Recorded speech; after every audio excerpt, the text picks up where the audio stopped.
राधे राधे, जय श्री कृष्ण। आज हम आपको कार्तिक स्नान में सुनी जाने वाली कथाओं में से एक और कथा सुनाने जा रहे हैं। इसे अवश्य सुनिएगा। एक बुढ़िया माई थी जो चातुर्मास में पुष्कर स्नान किया करती थी। उसके एक बेटा और एक बहू थे। सास ने बहू को फलाहार बनाने को कहा, उपवास में खाने योग्य भोजन बनाने को कहा तो बहू ने खाली टिफिन ही रख दिया। बेटा माँ को पहुँचाने के लिए पुष्कर गया। रास्ते में माँ से बोला, माँ फलाहार कर लो। जहाँ पानी मिला वहीं फलाहार करने बैठ गई तो भगवान की कृपा से खाली टिफिन फलों से भर गया। माँ ने फलाहार कर लिया। पुष्कर माँ के रहने के लिए झोपड़ी बनाकर बेटा वापस घर आ गया। रात्रि में श्रावण मास आया और बोला, बुढ़िया माई दरवाज़ा खोल।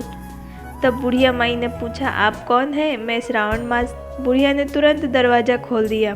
बुढ़िया माई ने शिव पार्वती की पूजा अर्चना की, बेलपत्र से अभिषेक किया। जाते समय श्रावण मास ने बुढ़िया माई को आशीर्वाद दिया और झोपड़ी की एक दीवार सोने की हो गई। भाद्रपद मास आया, उसने भी दरवाज़ा खोलने को कहा। बुढ़िया माई ने दरवाज़ा खोला, सत्तू बनाकर कजरी तीज बनाई। भाद्रपद मास ने बुढ़िया माई को आशीर्वाद दिया और झोपड़ी की दूसरी दीवार भी सोने की हो गई।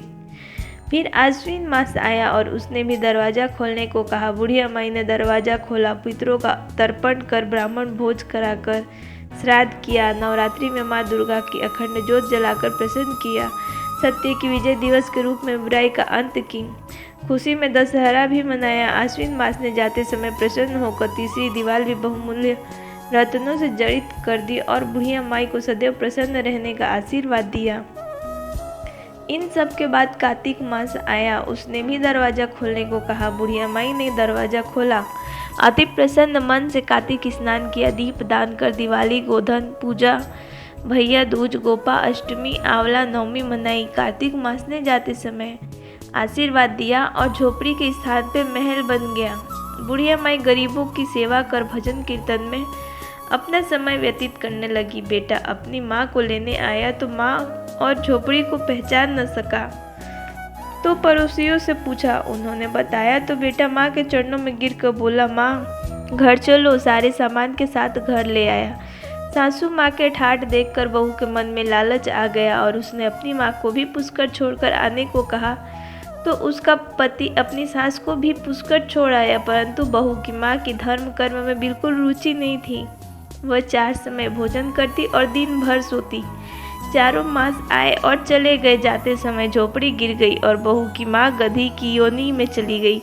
क्योंकि औरत लक्ष्मी का रूप है और लक्ष्मी की तरह चंचल होना चाहिए। भगवान की पूजा और अतिथि का सम्मान और दान पुण्य करना चाहिए। बहू ने कहा, अब माँ को ले आओ। जब जमाई सास को लेने गया तो कहीं न मिली। लोगों से पूछने पे लोगों ने बताया कि तेरी सास धर्म कर्म कुछ न करती थी, खाती थी और सोती थी, जिससे वह गधी योनि में चली गई। जमाई गधी योनि सास को बांधकर घर ले आया। उसकी पत्नी ने पूछा, मेरी माँ कहाँ है? तब पत्नी ने कहा, तेरे लालच की वजह से तेरी माँ गधी योनि में आ गई। बड़े बड़े विद्वानों, ब्राह्मणों, ऋषि मुनियों से पूछने पे उन्होंने बताया कि ये तेरी सास के स्नान किए पानी से स्नान करने पर उसे मनुष्य योनि मिलेगी। तब बहू ने ऐसा ही किया और उसकी माँ पुनः मनुष्य योनि में आ गई। हे राधा दामोदर भगवान, जैसा बुढ़िया माई को दिया वैसा सबको देना। कहते सुनते हुंकारा भरते बोलिए कार्तिक के भगवान की जय, तुलसी माता की जय, दामोदर भगवान की जय। राधे राधे, जय श्री कृष्ण। इस कथा को सुनने के लिए आपका बहुत बहुत धन्यवाद।